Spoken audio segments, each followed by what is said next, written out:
And it brings me to a kind of a big question about the design of the liveries overall. I wonder how many of them view their renders and their sketches from a far distance. Because a lot of the times you look at it and you're like, this is really cool and gorgeous up close. But the majority of the time, we're not seeing these cars up close. We are seeing them in a broadcast going really, really fast. The cameras are struggling to catch up with them. We're seeing them in this mass pack of other cars. And I feel like teams really do need to, if they're not already doing this, and if they are, they need to do a better job at it.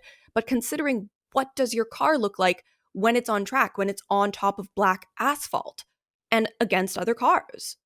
The environment where you're viewing a piece of artwork is critical. And on stage, obviously they've got the capacity to control the staging. I know they were talking about that, and the lighting really complemented it. So you had pink lighting on one side and blue on the other, and it just accentuated all of that. But you're not going to get that on the racetrack, and it really does feel like there's going to be about 10, 12 cars that are going to look broadly similar.